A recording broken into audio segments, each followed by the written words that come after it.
it's time to begin, even if some people are still joining in. I will start the introduction. So I want to warmly welcome you to this talk this morning. Um, the talk will be by Stavros Stavridis, who is professor of architecture in Greece. This talk is part of the Social Justice Speakers Series at the Social Justice Center in Montreal. And I would like to remind ourselves that Concordia University is located on unceded Indigenous land known as Tiohtià:ke, Montreal, and the Social Justice Center encourages people to educate and inform themselves, to support Indigenous struggles, and to actively resist colonialism and neocolonialism. And the mandate of the Social Justice Center is to encourage and support social justice research. The center is co-directed by Bengi Akbulut, professor at the Department of Geography, Planning, and Environment at Concordia. Her research focuses on political economy, on ecological and feminist economics, and her recent work deals with economic alternatives, including community economies, common, and degrowth. And she will serve today as our moderator. The talk should last about 45 minutes, which will leave us another 40 minutes or so for the question and the discussion. You can either raise your hand on Zoom or ask a question in the chat. So my name is Christiane Bailey. I'm coordinator of the center, and I will ask your question that you put in the chat, and you can also write them down in French. I can translate them. And last thing, I wanted to let you know that the session is being recorded. And now I will let Bengi Akbulut present Professor Stavros Stavridis. Thank you, Christian, and thank you everyone for joining us on a Friday. And I want to thank especially Stavros for agreeing to give us a talk and to contribute to the Social Justice Center seminar speaker series.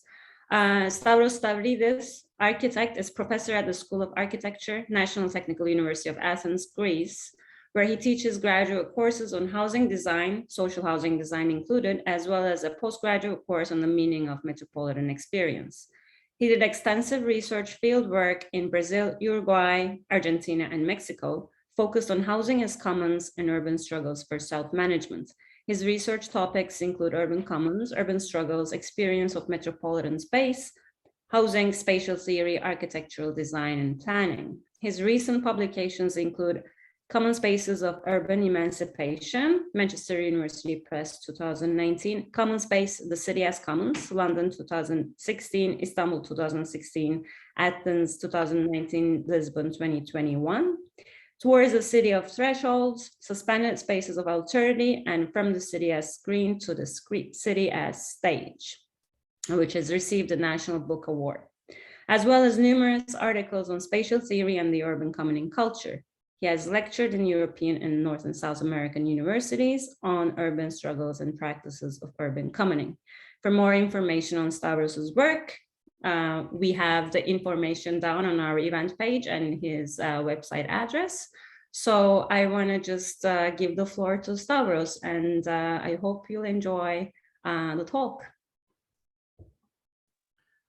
Well, thank you so much, Christian and Bengi, for this introduction and for this invitation. It's really nice to be with you, although it's from afar. It's this virtuality that helps us communicate, but we lose a lot of things in spite of the situation. So it's a pleasure to be with you, and I will try to contribute to the discussions that you are already activating through your social justice center. I think this is an important issue. And also I appreciate a lot the fact that you are so, in a way, concerned about the situation of indigenous rights and indigenous struggles in your country as well as in other parts of the world. So let me share my screen then so that you can see my PowerPoint too. Please tell me if it's okay. So I will, yeah, full screen then. Okay. Yes, we see it. Okay, super. So I will try to contribute by, in a way, supporting the idea that there is an important link between practices of commoning space, urban space, or land in general.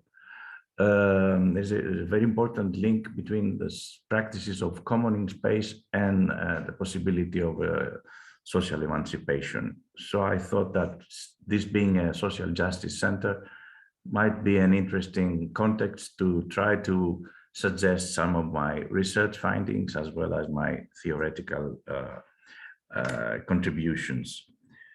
So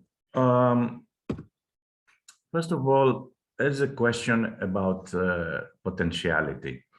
I would tend to think of the city not simply as an arranged space, as a condition which is fixed with explicit rules of behavior and practice. Rather, it is a space of possibilities. It includes challenges and acts of dissident interpretation.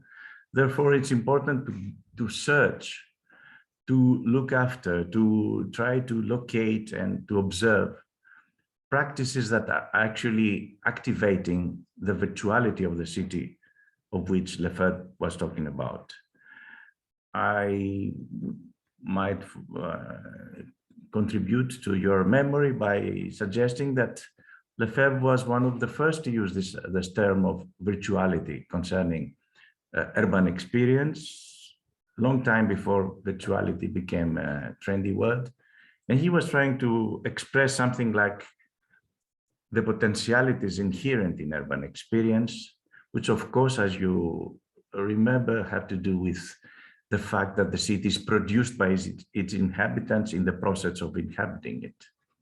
So I would suggest then that emancipatory potentialities actually exist when we tend to connect again with this virtuality.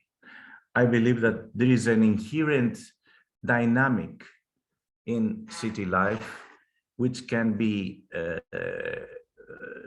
appropriated, developed, and thus made the fertile ground of the project of human emancipation and social emancipation.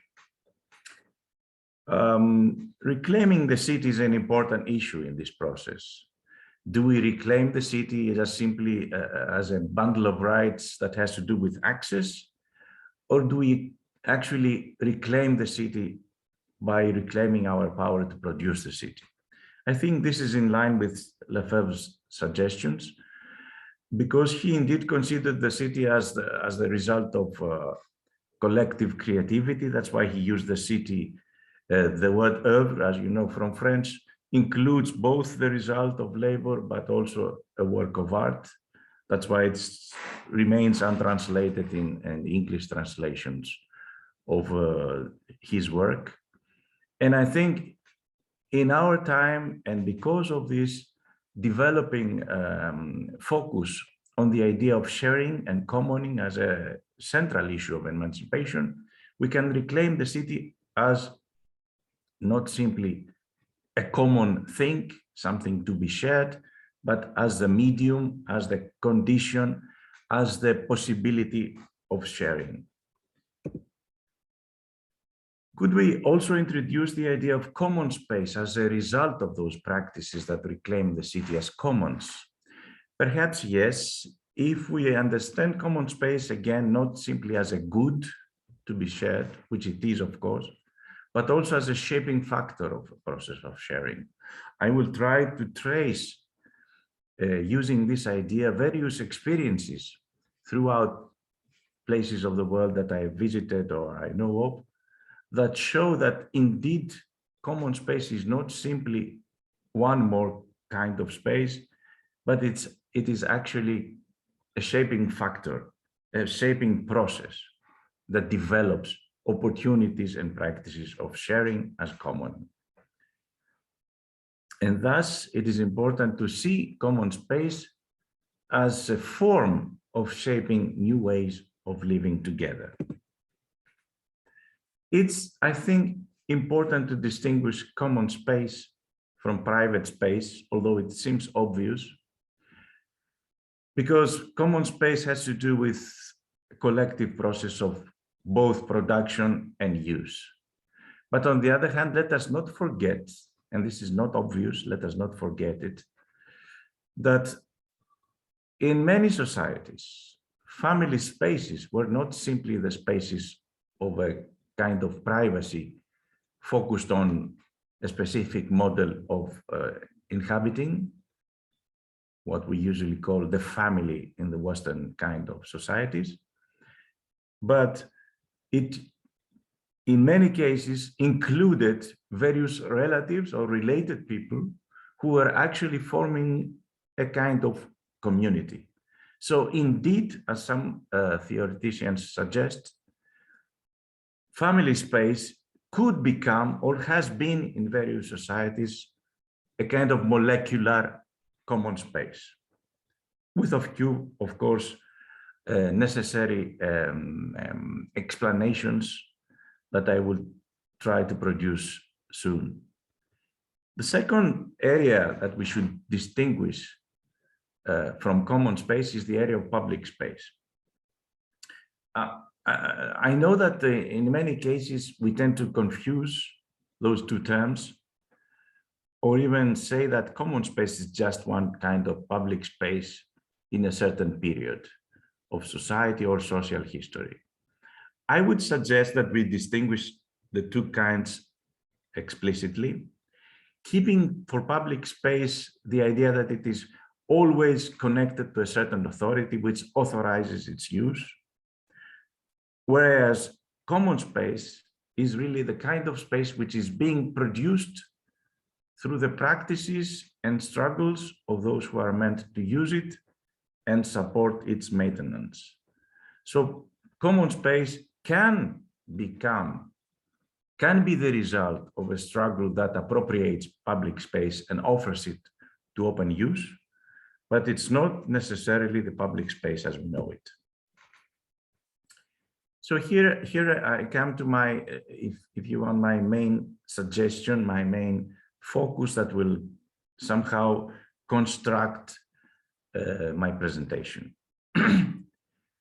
I think that space commoning includes important emancipatory potentialities. And I will follow those emancipatory potentialities, not simply by describing them in a kind of normative way, but actually trying to trace them in specific social collective experiences. Thus, I would distinguish at least three sources of such potentialities. The first one is going to be described as a kind of reappropriation of existing public spaces. Jeffrey Hu has described these kinds of appropriation as insurgent public spaces. I think it's important to keep in mind that this reappropriation is not a quiet, peaceful condition. It is a condition that involves struggles and confrontations in many cases. And I think these practices indeed transform the conditions, not simply of this and the status of the specific spaces, but actually have real effects to the conditions that describe the relation between public and private throughout the city. We will see it in the examples. The second source of such potentialities could be described as the idea of urban communities of commoners. These are not simply urban communities as we know them. These are, if I may use the term, reinvented urban communities as areas in which commoning space becomes a crucial shaping factor. And the third area of such potentialities should be connected to collective performances of self-government. What I try to describe as territorialities of resistance, which are not simply the spaces in which important experiments and experiences of self-government develop, but are at the same time areas in which space acquires new qualities, a new role and becomes a crucial element in the process of discovering the potentiality of emancipation. Let us see examples then that I will try to follow through those examples, the characteristics of each source of potentialities, and then try to, in a way, condense or condense in my description the areas of this emancipation. First of all, then, let us see some cases of reappropriation of public space. One case that I usually refer to, because I've participated in it also, is the case of the occupied Navarinou Park in Athens. This was an experiment that's been developing from 2009 to today. And the interesting characteristics of this experiment is that it was an unused parking lot that was converted through the direct and active participation of inhabitants of the neighborhood to a kind of social condenser, if you want. That is not simply an area with green, which is so urgently needed in Athens, but also an area in which various forms of social relations and collective practices developed. Thus, for example, children of the nearby school were invited to contribute to the production, actually, of space, adding pieces of broken stones or broken tiles to create this interesting bench, or paint in the area of the park, but also meals were organized during the period of austerity and crisis that we had to suffer for many years, from 2008. Probably it hasn't finished yet because the one crisis follows the other. So there were organized collective kitchens, social kitchens and meals, and also practices of exemplary kind.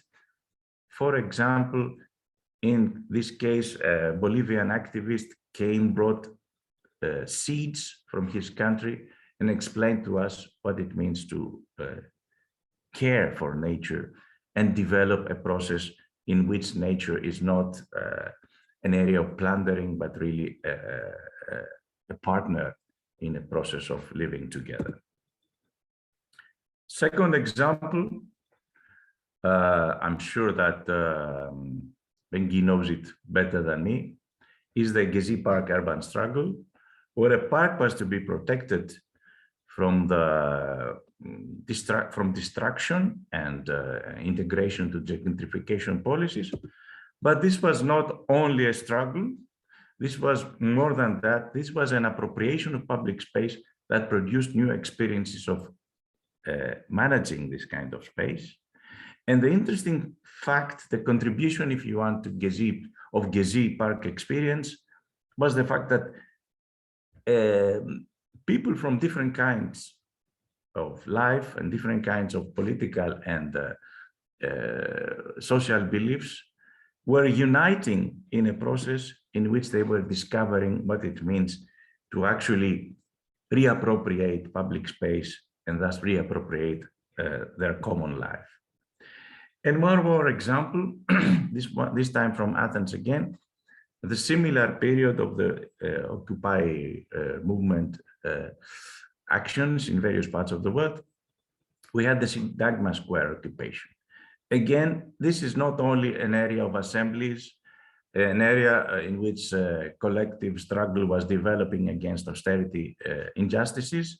This was also an area of joy, of enjoying co-presence and living together in that period, and appropriating public space by opening it, not appropriating it as a specific chosen group of people that were defining themselves through this appropriation. This was a case in which this kind of occupation was really opening Syntagma Square to uses and practices that were beyond the limits of the existing public space life. And the characteristic example that I often use is the way that this space was really taken care of after a police attack with a lot of tear gas, because people were actually cleaning the pavement with this absolutely insignificant means, like bottles taking water from a nearby fountain. But this was a process through which bodies were actually arranging themselves in the process of protecting, taking care of public space. Care is, as you know, is a very important issue in terms of commoning, because through caring about space and caring about the way others care about space, you actually develop this kind of participation in urban commoning.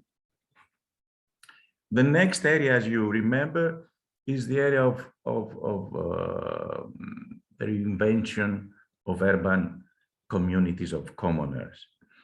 These communities are being developing through the processes of urban commoning, and it's important to observe their characteristics and the way that they are not simply, in a way, activating the potentialities of commoning, but are actually making apparent those potentialities to people through their own participation, showing that another kind of community is possible. And thus, I would maybe, if you want, as a tribute to Gustavo Esteva, who unfortunately died yesterday. It's a very fine theoretician of the commons, a very engaged intellectual in Mexico. He was suggesting that comunalidad is an interesting word coming from Mexico that can possibly show that it's not simply the community, it's a kind of the being inside of a community, which is indeed a mental space, a horizon of intelligibility, how you see and experience the world as a we. So this kind of comunalidad is indeed a juxtaposition of commons and polity. It's a kind of using the power of commoning to redefine the process of community construction. And I will have to say that this reinvention of community goes hand in hand with the practices that are formed within a community. And these are practices of collaboration and mutual help.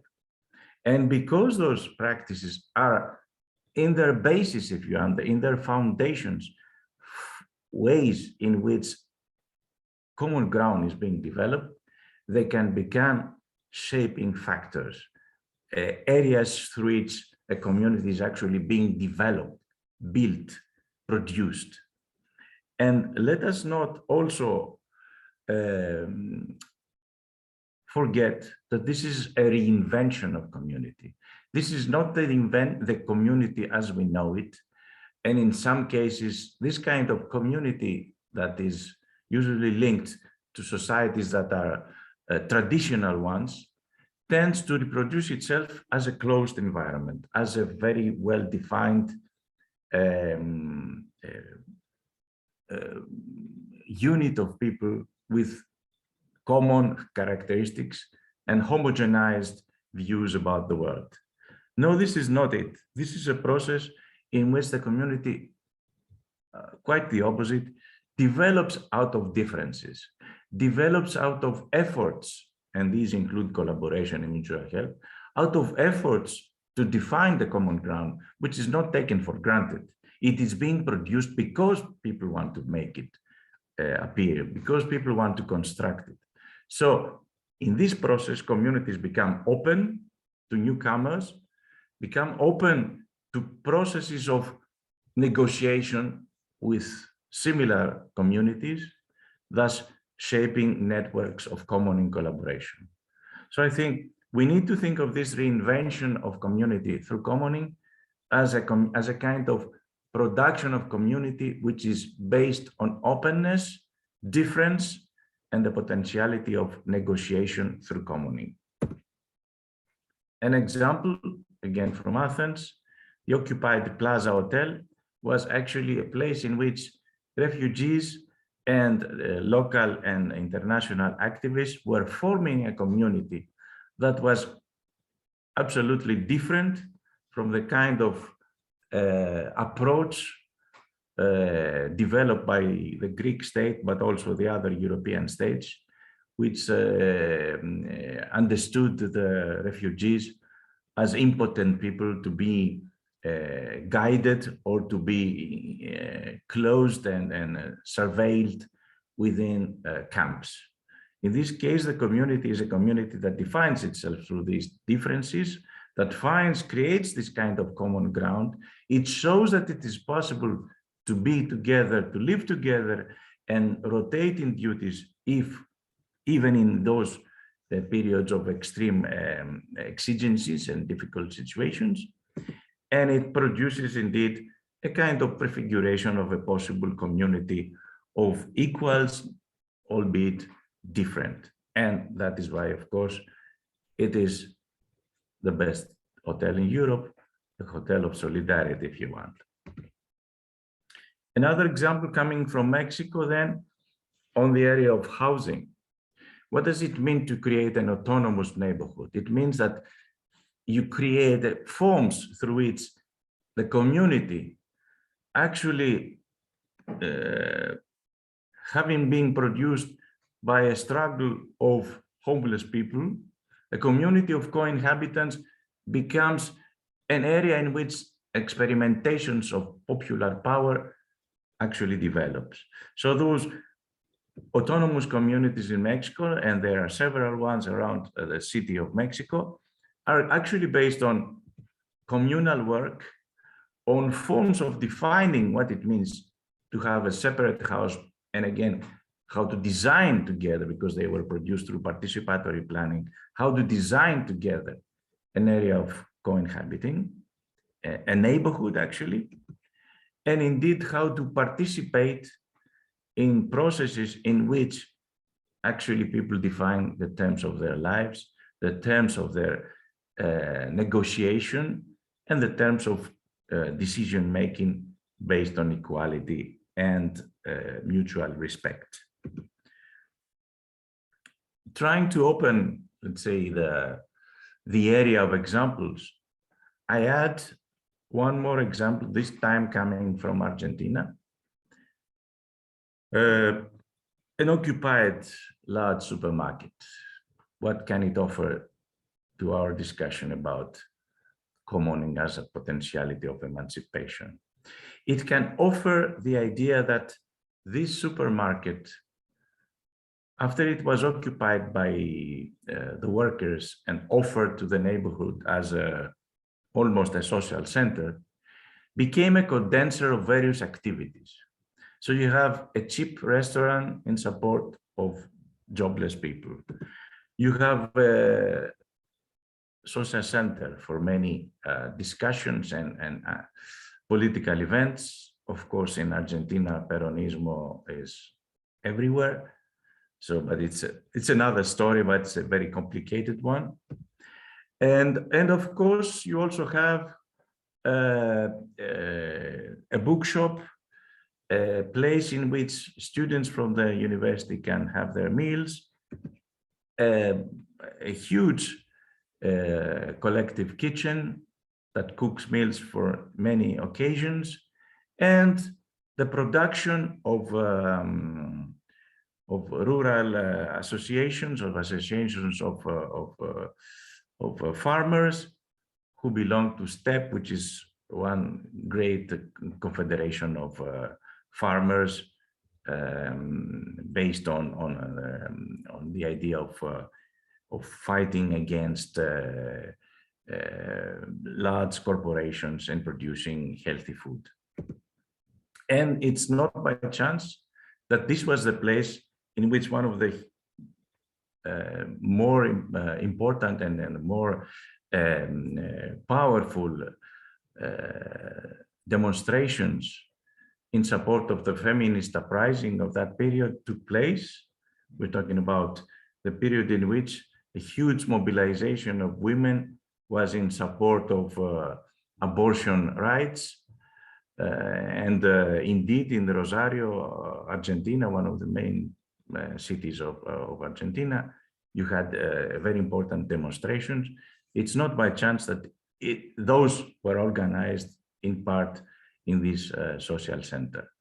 So again, what is the lesson, if you want, of La Toma, of this kind of occupation? A community is not pre-existing. It's being formed in the process of sharing. It's being formed in the process of developing new areas of sharing, what some have called emergent commons. That is, commons that are not pre-existing the practices that defend and produce them. They are actually being developed, produced in the process of struggle and in the process of participation. This is a good, if you want, entrance to the discussion about the Napoli experience, which I think is very important in this area. The Napoli experience, which is more or less a decade of struggle and institution innovations, in a way describes what it means to fight for urban common goods on two levels. First of all, through occupying existing important areas of the city and using them as commons. And on the other level, by negotiating with a very willing and very open-minded municipality, the possibility of forming a network of common goods to be supported by the municipality with the guarantee of their self-government. It's a very interesting experience from 2011 to 2021. This period is a kind of period that nobody really knows how it will go on, because the municipality has changed hands. But the important characteristics of this experience, which actually links to the idea of reinvention, of community, is a term that was introduced by the movement and also by the theoreticians of the movement, the term which is emergent communities of reference. So the idea is this: if a certain community of reference, for example, those interested in protecting the production of art as an area of production of common goods, those interested in the protection of seaside and the beach as a common good, therefore a neighborhood around this beach, and so on and so forth. So, or those, for example, living in a huge social housing complex, who are interested in a self-management of this complex as one more common good. So the community of reference is being defined by a process through which it creates itself through a kind of form that develops rules and a structure of deliberation, assemblies. This kind of agreement is being produced as a specific document to be approved by the municipality. Therefore, you have a kind of negotiation, a kind of approach between two poles that are usually considered as opposite, the institutional part and the movement part, that produces a new ground. This new ground is based on the idea that communities of reference should be allowed to use specific assets that are usually belonging in terms of ownership to the municipality by their own rules, as long as those rules define those assets as common goods, and which are the only, if you want, demands made by the municipality in order to keep them as common goods. These are demands that will have to not accept in these practices that have to do with sexism, fascism, and racism. So these are the only conditions that are at the basis of this agreement. And on the other hand, the community itself of reference will have to work as an open community of commoners to develop its own rules and to thus self-govern those common goods. So I spoke a lot about this experience because I think it's emblematic of the potentialities inherent in the reinvention of urban communities. Let us see three of them, three cases, which form part of the network of beni comuni, liberated common spaces of the city.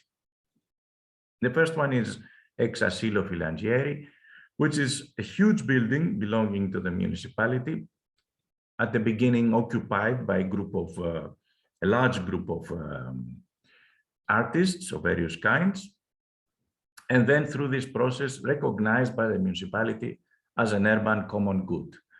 So the idea is to liberate culture. So there is a theater in it, organized, in which you have many occasions of discussions. This is a recent one during the period of pandemic.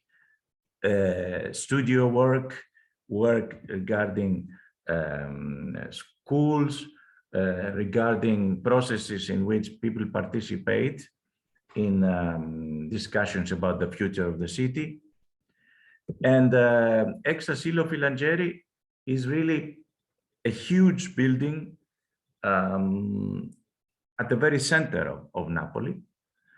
And it has become, again, a social condenser, an area in which various initiatives related to the arts were actually meeting and producing their own works by keeping constantly in focus the idea that production and distribution of art has to do with commoning and not with the market and its own priorities.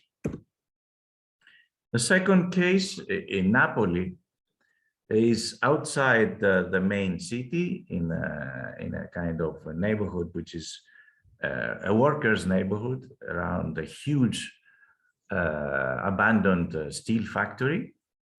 And this neighborhood is called Bagnoli.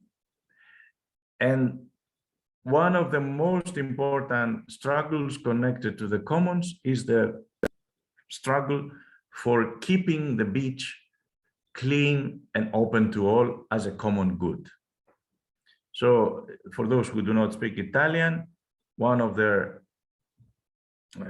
posters in this occupied place, which is recognized as a common good, as former restaurant called Lido Pola, says, struggle for the beach is a flower that does not die.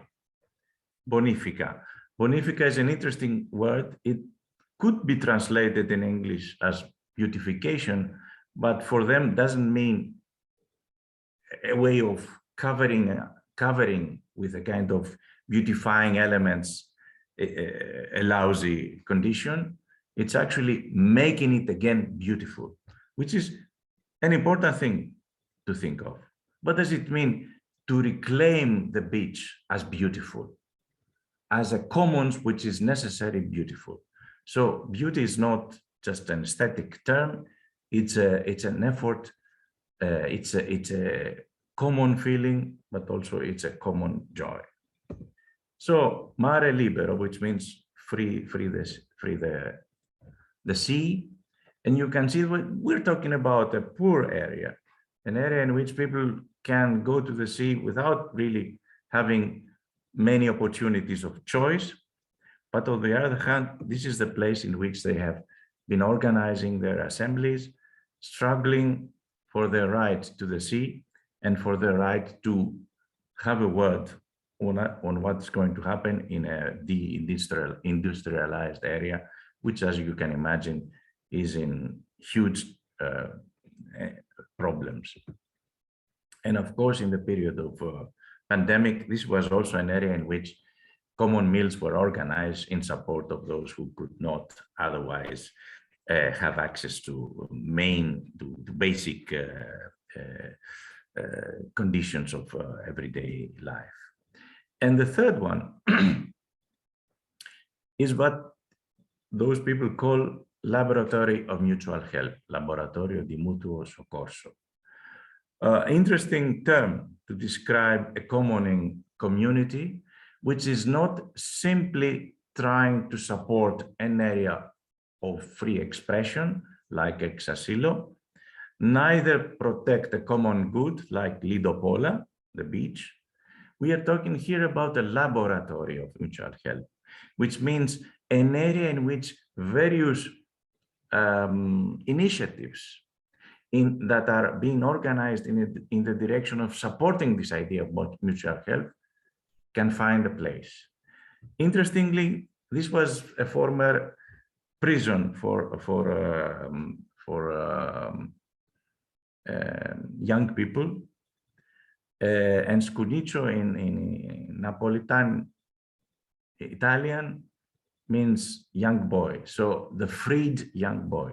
Again, sometimes the words are gestures, they are not simply descriptions what is happening. So to rename an occupied building that has become a condenser of commoning practices, a laboratory of mutual help, to rename this kind of building that used to be a prison as a place of liberation is already something indeed interesting as a gesture. We're talking about a huge building, huge enough to house football games from the neighborhood. Young people from the neighborhood usually practice in this atrium. And also among the many things that are happening in this building, an initiative that collects what is necessary for supporting families, and especially families that do not have the means to support themselves. This was crucial in the period of pandemic, but it's also, again, a condenser of solidarity and mutuality within a community that includes many initiatives. And interestingly, this is not a community that adds those initiatives. Those initiatives actually develop their own ways through which they can control the process of expansion, the process of expanding, and in getting the neighborhood involved. Of course, the bar is called Zabarista, and there is a place for hosting people, homeless people for some days, a place for carpenter work, and a place in which children learn how to fight. Yeah, sometimes this is also necessary, at least as a sport. And my last area of examples comes from collective performances of self-government. You can imagine that those performances have to do with important struggles, and I will try to locate the fact, the active shaping intervention of space in those struggles. So my two examples come from Mexico. The one is the so-called Oaxaca Commune. It started as a struggle of teachers against neoliberal reform in education, a huge struggle, a struggle in which students and parents were actively participating. And it developed to a total occupation of a city.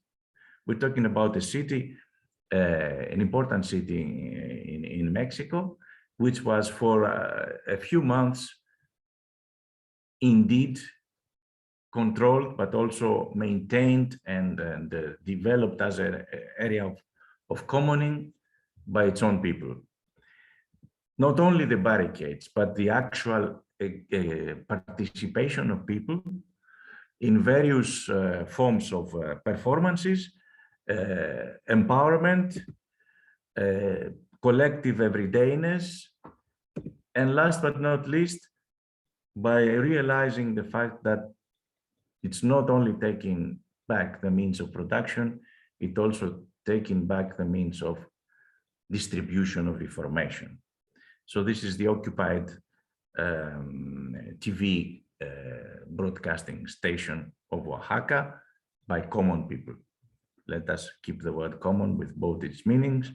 They are commoners, but at the same time, they are people as everybody used to be in Oaxaca. So they are people who were not previously educated, let's say, in huge struggles. They were people discovering through their participation in this amazing community that was controlling the whole city, taking care of the garbage, taking care of the children, using all the facilities of health that they could actually work with, using the main radio and TV station, cooking meals for those people who had to stay in the barricades to prevent the army enter the city, and so on and so forth.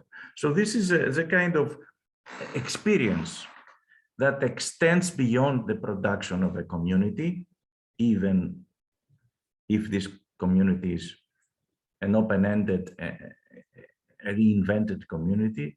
This is already an experiment of self-government that includes all the aspects, all the levels of urban life. And this means that it's an experiment that it has a different level of knowledge to produce, a different level of experience to exhibit. And the second example, of course, has to do with the experience of the Zapatista self-governed territories. I will try to draw from this experience one more point in my total argument and sum up then. So, as you probably know, the Zapatista area in Chiapas, Mexico, is a self-governed area. The basic idea is everything for everybody, nothing for us. And this is a municipality which is called autonomous and in rebellion. So what kind of things are happening there? First of all, you have new forms of participation in the governing of the cities and the villages. The municipalities are being defined through a rotation of duties, as a rotation in the participation of specific posts, specific areas of responsibility. And at the same time, you can see the three figures behind Che Guevara, Zapata, and the Virgin, which is the Virgin of Barricadas, as they call it, because she's also in support of their struggle. Again, you have an approach that includes production and reproduction of society. So you have various levels of contribution that have to do with local farming products, and of course, cultural events. Because it's important to realize, and this is an area which I will not develop now, but I think we should keep it in mind. It's important to devise at the same time, not only practices and habits that hint towards, that gesture towards an emancipated society. It's important also to understanding the contribution of new rituals that could transmit this idea of being together without being necessarily based on religious beliefs or on traditional let's say, understandings of what it means to be part of a community. It's important to remember that communities of struggle invent themselves, but also invent their forms of expression and the forms through which they become new areas of social experimentation. Could I add to this the idea of territoriality? I mean, maybe from the Zapatistas, we learn something that is important in the connection between space and commoning. It's not simply commoning space. It's not simply using an existing territory in order to develop communities of commoning. It's at the same time understanding that a new condition is important. A new form of relation with space is important. And this is a huge lesson that also comes from indigenous experiences. In many indigenous people of Mexico, community and the space in which it lives is the same word. So let us understand the term territoriality as the social relations and the culturally embedded meanings that characterize a group's relation with land, which means that it's not simply territory, it's a mixture, it's a new relation between territory and values and habits and forms of being together. That is why I think territorialities of emancipation is what we look for. We look for places at the same time becoming shaping factors and conditions of emancipatory commoning. Thus, we could talk about Zapatista territorialities rather than talk about Zapatista territories. And here you can see just briefly the main principles of Zapatistas. Most of them have to do with ways of governing through this kind of non-homogeneous, but at the same time developed through a process of understanding this common ground as a process which is between people who are humble, not willing to somehow impose values and to construct a kind of non-dispersed, concentrated form of power. So my final word, if I might say so, it's important to see the role of space in exploring the potentialities of commoning in the process of approaching social emancipation. It's important to understand what we need to devise, to experiment, to test by experiencing and producing possible spaces. Because possible spaces can show us possible forms of social organization. And finishing with Lefebvre again, he talked about the trial by space, by actually saying that we cannot even develop an idea about the possible emancipatory future unless we test it in space, unless we test it through space, unless we test it as a condition that crucially involves new territorialities, new spatialities. And this is, I think, is my final remark. Thank you so much for your patience.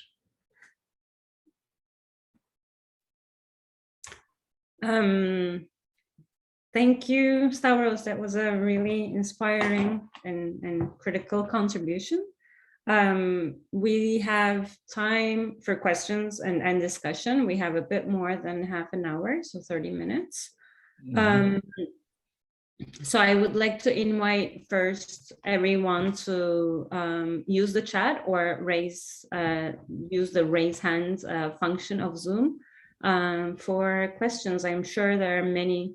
I mean, I personally have some, so but I don't want to abuse my position of power right now. So I'm gonna just let the audience take the floor. Sarah, I see Sarah and Silvano, so I'll just give the floor to Sarah. So go ahead. Hi, do you hear me? Yeah. Yes, of course. Hello, Sarah. Okay. Hello, Stavros. Thank you very much for your talk. It was very inspiring. Just to situate myself, I'm a student at Concordia in geography, but I have I trained as a spatial designer, and I've been very interested about the topic of urban commoning. And I don't know if you could extend a bit more as you are an architect, like how do you see the practice of architecture in this context? Like what is the role of architect or design in those in this shaping of the commons? Thank you, Sarah. Really good question. So Stavros, please go ahead. Okay, Bengi, shall I answer? It's time after the question, or you want whatever you choose. I'm okay with any kind of arrangement. I think you can go ahead and answer. If Okay, we're like, if we're I short also on time. prefer it because I sometimes forget. So thank you very much, Sarah. Indeed, this is a very important question, and it comes again and again. First of all, I'm a professor of design. I'm teaching design, and I'm trying to encourage my students to open the minds in the direction of offering possibilities of producing common spaces. On the other hand, I am convinced that this is not enough. We as architects cannot produce common spaces. We can contribute to the production of common spaces because we carry a knowledge that can be of use to movements or to initiatives of citizen initiatives. And this is happening all over the world. Engaged architects are indeed helping or supporting these kind of initiatives. But on the other hand, it's important to keep in mind that we are not the only carriers of this kind of knowledge, because people actually know what it means to produce common spaces. They have experiences, they know it. My approach to research on common spaces, first of all, trying to understand, trying to learn from specific initiatives that are developing throughout the world. So yes, in certain cases, the role of experts has become important because it was the role of co-producers, collaborators. For example, in the case of homeless movements in Brazil, we have the role of engaged militant architects who are in support of those movements and help them in the process of planning to not simply choose between offered solutions and proposals, but to actually to develop opinions, to develop views about what kind of common life they want to live in, what kind of common life they want to be engaged in. So yes, we have a knowledge that should be also shared. It's a commoning of knowledge. We have skills which should be shared, but we should also humbly contribute to something which is beyond this knowledge. It's important social knowledge, and this is what I'm trying to do as an educator too, if I may say so. Thank you. Thank you, Sarah. Thank you, Sarah and Stavros, and I'll give the floor to Silvano now. Thanks, Bengi, and thank you so much, Stavros, for your presentation. We met last time in Mexico City. Yes, thank you so much, and I already wrote to you in the chat something. Yeah, I remember.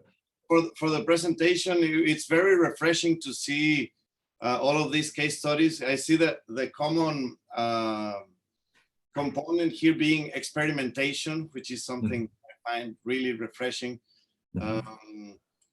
and prefiguration as well. So basically enacting change and rather than just showing what we don't want to see, there's a clear common topic in people testing things and kind of like daring to move into the laboratory stage of the process. So that is something that I find after years of having witnessed this and participating in this back in the days of the Occupy. I have feel like I've witnessed like a move away from this experimentation in general, and kind of the voices that were more say reactive have become more prominent. My question is, what would you say is, having seen all of these very prefigurative examples and very experimental and in many ways also very life affirming, what would you say is that component that is common where people go from identifying what they don't want into taking the step into testing things in the field, in space, trial by space, like Lefebvre says, if there's any common trend. Well, thank you, Silvano, and thank you for being here. It's really nice to meet you again. Indeed, we can only find a common ground if we try to learn from what is happening. Because I know I've been among those who were trying in various periods to define in a kind of normative way what should be done, and try to produce this common ground beforehand, like what we should do in order to.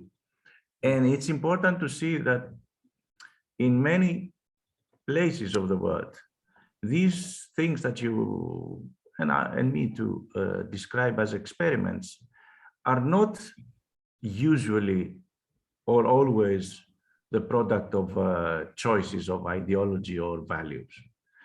In many cases, these are the product of a realization by people in need that unless they struggle together, they cannot manage to take their lives in their hands, because especially in many parts of the world, these are the people who are really dispensable. Mm-hmm. These are the people who are not taken care of by any kind of welfare state. So it is interesting that the common thread, the common ground is being produced not because of a prevailing project plan for the future, but because actual experiences of difficulties and deprivation and segregation in cities become the breeding area of these kind of experiments. So it's the fact that to make it, to open, let's say, the focus and talk about the general image, I think it's also a loss in the belief, a change in the belief that someone is there to help us. So it's a kind of the loss of trust for the prevailing state or market conditions, which are there to ensure the well-being, or at least the essentials for all the populations. Lots of populations throughout the world, and most of my experiments come from those populations, realize that they are the excluded. They are not meant to be integrated, or they are not meant to be taken care of. And especially during the pandemic, these things were proven in a very brutal way. I mean, people in favelas in Brazil had to organize, because unless they organized, they would simply die because of the pandemic, especially in the first wave. So I think if we try to locate this common ground, this common thread, if you want, we need to open our eyes also to the not spontaneous, because it was always organized, but to the coming from the bottom of society, to the coming from below, initiatives that were meant to take their lives in their hands, the people's lives in their hands. I think this is the initial momentum that produces commoning experiences, and they are not named as commoning in most parts of the world. The commoning is a blanket term to describe what is happening. It's not a normative term to describe what should happen. So I think this is my effort to describe the common thread, if you want. Thank you. So it's in a way kind of like when the struggle is about survival, they are faced with the fact that they have to experiment. Yeah. Yes, exactly. Okay. And just another tribute to Gustavo Esteva. He said once when we were talking in Oaxaca, listen, we the poor cannot afford to be individualists. Mm-hmm. For the rich, yes, they can. but we cannot afford to be individualists. This is an interesting suggestion. Yeah. I don't know if it's totally true, but the fact that with individualism, you don't find many solutions when you are part of this kind of populations, which are huge populations. We're not talking about the marginal populations. We're talking about populations which are in many parts of the world are even the major part of the city. Thanks, Stavros. Thank you, Silvano. Nice to meet you again. Actually, Begum has a question, but before that, I want to kind of just to follow up on the Gustavo Esteva's remark, and that we I just heard that we lost him this morning too, and I want to imagine this talk as a tribute to him as well. But I mean, just kind of a quick remark before I give the floor to Begum. Yes, the poor I think it's a very contextual kind of observation that poor cannot afford to be individualists, or the fact that need drives many of these initiatives and practices. But sometimes the poor is not only neglected, but is kind of linked or tied to power in ways that manage their political potential, or that kind of co-opt and kind of just to create consent. So sometimes the poor is not, or us, we're not really capable or are kind of driven by the need. So I'm mostly thinking about the case of Turkey. So, but I'll just hold that thought. I have another question I'll ask after Begum asks her. Begum, go ahead. Well, first of all, I totally agree. It's not that it happens all the time, but I'm saying when it happens, it's important that it is also based on needs and not only on choices of ideology. So there's a larger area of initiatives. These initiatives are not, because sometimes in Europe, we connect those initiatives with alternative, well accomplished, let's say, citizens. This is not the case in most parts of the world. I mean, common examples and experiments are interesting because they express a momentum within societies, not the choices of those who can afford to become alternative. I do not want to downplay the role of this kind of alternative initiatives of common in Europe, but they are not as important as those that I'm trying to refer to now.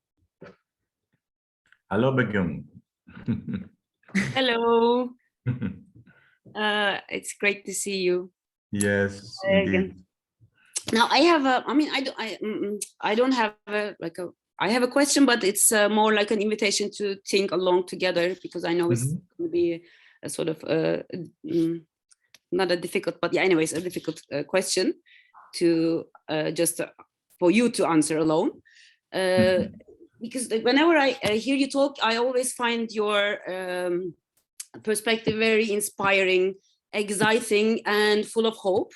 Not optimistic, but full of hope. Then, you know, you always give examples and ways to think about our practices in a way that would eventually lead to something like, you know, social emancipation. And that's what I thought most of the time. But now living in Turkey, from where Bengi maybe stopped, under such conditions of what we can describe as authoritarian regime, which is like a global wave, I see that practice of commoning, both urban and rural practices, they tend to become less and less powerful, less enabling, and there's this feeling of pessimism, let's say. And I don't think it's just, you know, just personal emotions, but it's more like a structural feeling, let's say it in that way. So I observe most of the time in Turkey, all these practice of commoning tend to either disperse if they're not institutionalized in one way or another, or they disperse, the groups just disappear under these regimes of authoritarian spaces or regimes of authoritarianism, they just disappear, or they become very small and very enclosed, let's say, or new initiatives emerge, such as cooperativism. It's something quite not so new, but there's this new vibe of cooperativism, like more in the field of social reproduction. These are the tendencies that I observe. So these are the moments when such practices fail to bring the promises or fail to practice their potentialities, as you put it. And I think it's a global situation where all this practice of communing that gave us so much hope are somehow realized in a moment of backlash, let's say. So do you observe any sort of tendencies? What happens when, the rise of authoritarian regimes affect practice of communing in negative ways, not so hopeful ways, let's say? Well, yes, you are right. I usually try to project hopes rather than pessimism, which is obviously is a choice, or maybe I cannot do otherwise. Because I think that what we can do is to dig for those examples, dig for those experiences that can show us that another kind of society is possible. And it's the only way to produce the idea that this is possible. It only becomes powerful for people if they see that it has specific results for their lives. You're right, this is not the best period. This is one of the worst, actually. I mean, it's pandemic plus war. What else? And authoritarian governments, not only in Turkey, but in many other places of the world. But it's not only this. And let us not forget that we had huge struggles just before the pandemic, which I think are bound to emerge in various ways, because they were expressing real needs and real, if you want, trajectories inside societies. For example, I think that we had already an augmenting feminist movement, which was not the feminist movement as we know it, because the focus was on patriarchy and not on women's rights. So this was an anti-systemic movement. This was a movement that was growing in many places. I refer to Argentina because I happened to be there when it was demonstrating in the streets, but it's all over the world. It has the potentiality of condensing many potential demands for change in society. It has the potentiality, for example, of reproducing the idea of care and solidarity at the center of community and not as a peripheral demand, and so on and so forth. I think this kind of feminist movement exists, although it has not the explosive expressions that had just before the pandemic. But I think it works from below, and it's bound to have results in new ways. At the same time, let us not forget that we had mass movements in Latin America concerning measures of injustice and austerity. And we now see that these movements in Chile, for example, they even reached the level of syntactic how do you call it? A body that would devise a new syntagma, not from the parliament, but from people coming from various parts of the society. And we have a new government that promises to respect this process. On the other hand, we still have areas in which ongoing examples of self-government, no matter how pressed and suffocated they are in many ways, still produce interesting examples, like in Rojava, like in Zapatistas in Mexico. And last but not least, I think the Black Lives Matter has not finished, but just it found an impasse in the period of pandemic. And this was an area that we tend to forget. This was a huge crisis within one of the most powerful societies in the world, the US. This is not simply a fight for rights. This is a new understanding of what it means to be a member of this society. So within this global situation, we have elements that show that this is a very unstable period. Of course, as in many unstable periods, it can produce monsters. We know it. But unless we keep on highlighting the potentialities, we cannot expect to find ways to link to what was just 2 or 3 years ago seeming to erupt in many places. So I don't know if I'm, as somebody has said to me, I don't know if I am optimistic because I cannot be a pessimist, but it's important for anyone who fights for social justice, for example, in your beautiful establishment. You cannot fight for social justice unless you believe that this is possible. Otherwise, yeah, let us accept that this is the only life that we can live in.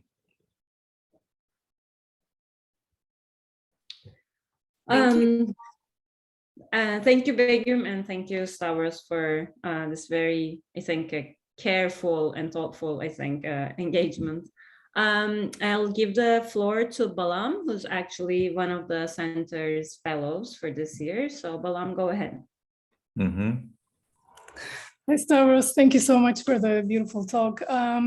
Mine is also kind of like a think together suggestion. I'm a disability scholar, so when I think about spaces that we reclaim and common spaces, I'm also thinking of access and mutual care, interdependence, and sort of like one of the most important aspects of disability movements have been about access to public space that a lot of sort of like non-disabled bodies take for granted. So I was wondering if in your studies of these wonderful commoning experiences, if you've encountered ideas about kind of accommodating all kinds of bodies in our movements, in our organizing, because it's not sort of like exactly the same thing. Or maybe as an architect, your ideas about universal design and how we can incorporate these things when we're thinking about common spaces, and not just the idea of access to an already built space, but thinking about the beautiful ideas that you talked about, like producing the space and the space being produced by all kinds of bodies and minds. Thanks so much. Well, thank you, Balam. Of course, I'm not really an expert on such an approach, but just a few things that may show that I'm really, that I think it's really important to connect that discussion about the commons with all those areas. First of all, people in need or people in a condition which can be described as handicapped or as difficult should be considered not as a problem, but as part of a solution.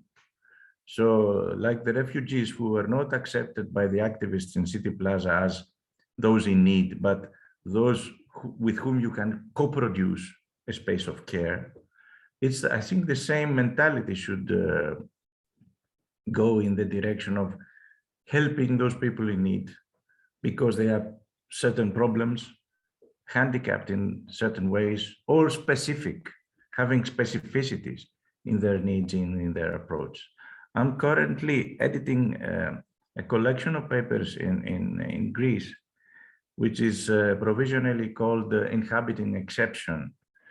And I'm trying to collect, it's already almost finished in terms of contributions, but it's interestingly, one of the contributions has to do with handicapped people or people living in conditions of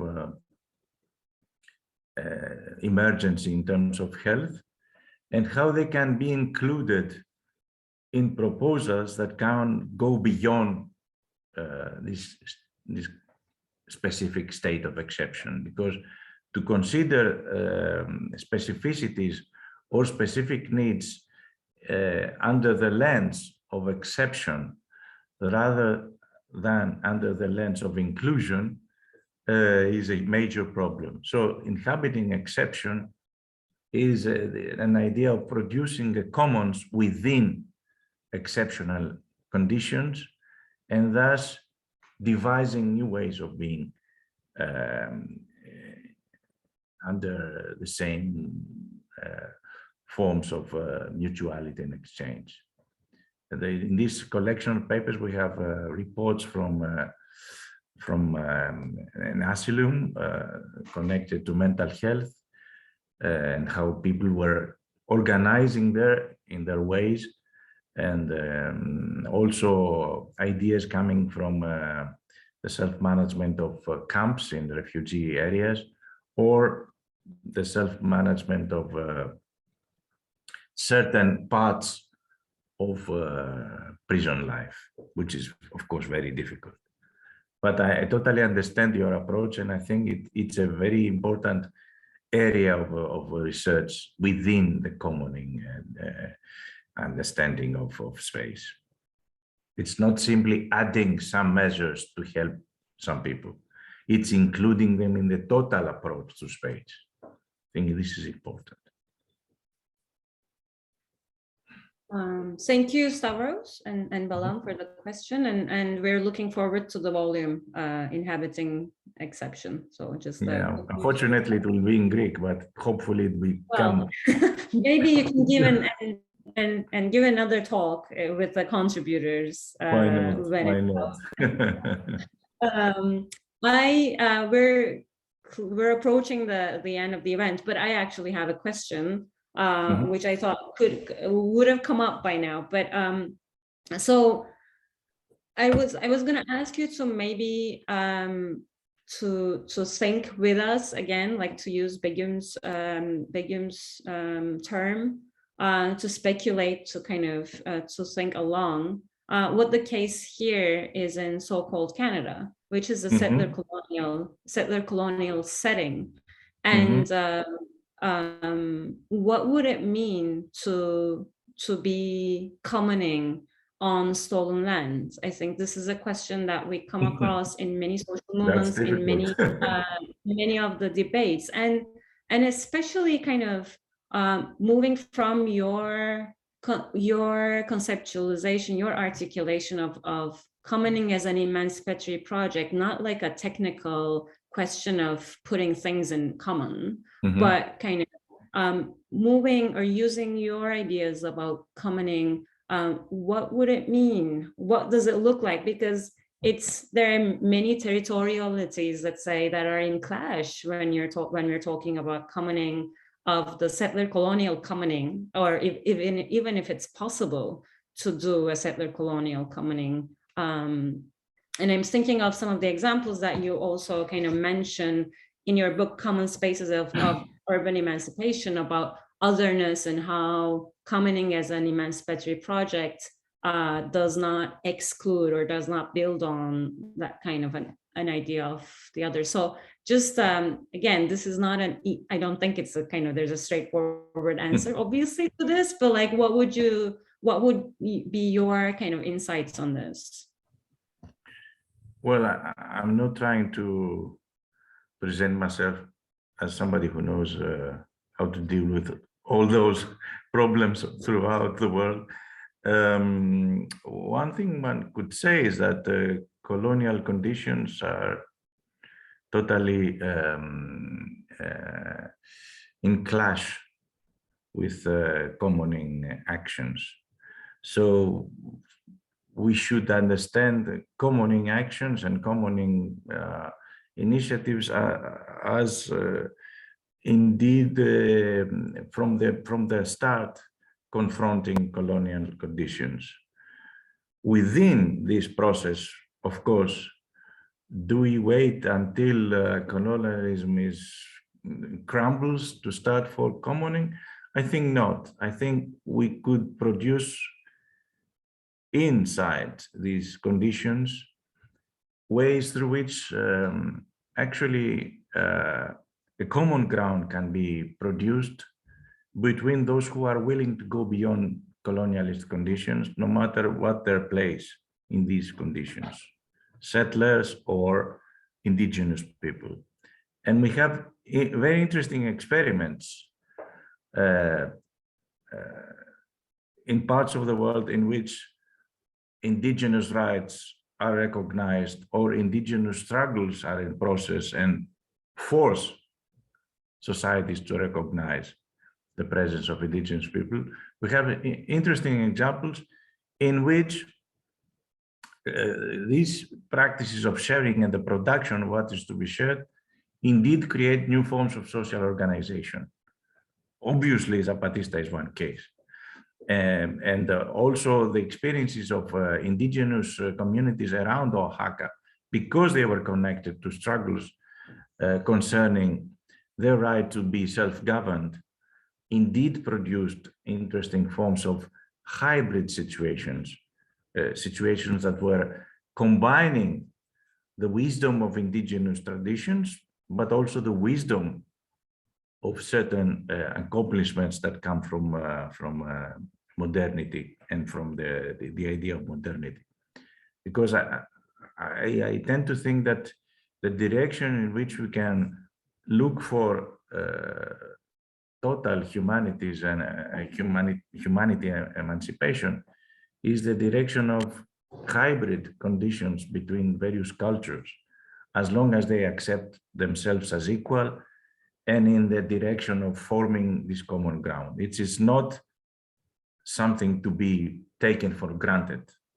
It's an extremely risky condition, but we don't have other means for these negotiations than the means of commoning at the same time, which means accepting difference, but not in the postmodern way that we are all different, so let anyone live as one wishes.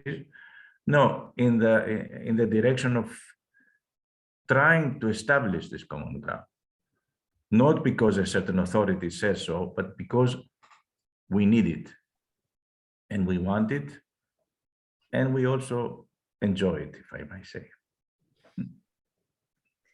Finding common ground is a very gratifying experience. I'm glad you brought up some of the examples from South America, because and the notion of comunidad, which is kind of a very indigenous notion as well. And I think it's the same, or it's not very different in terms of the kind of the indigenous communities and their ways of living and their kind of notions and principles on which they build their struggle in the North America, so-called Canada and the US. So I think there are many parallels to further the debate here to be learned from South America. I think we're only a few minutes over our time. If no one has any other remarks, I'm gonna close the event. Thank you so much again, Stavros, for joining us. Thank you. It's been nice to be with you, and thank you for all those interesting questions. Yes. Thank you everyone for coming. I know it's Friday afternoons are not the best, or Friday evenings for Stavros for those on the Oh, other it's side okay. of the It's world. okay. Still time to go out for a beer. Of course, definitely. And see you in the next event, everyone. Bye. Thank you so much. Thank you. Thank you. Bye-bye. Bye. Bye-bye.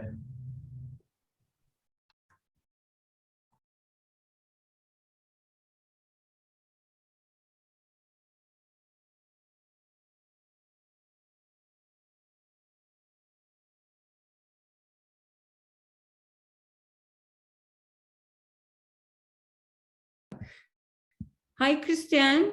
Hi, Bengi. Yes, it was a great event. This was so a good idea. I mean, it was perfect. I liked it so much. Thank you. I mean, I think it's been great to have him have the time to kind of to give a talk, and it was quite popular. So do you have any? I mean, a few people asked me if we were gonna record, and we Okay. keep recording. So Yeah. maybe you can stop it. I can stop recording now. Yeah. Maybe we could put it on our website.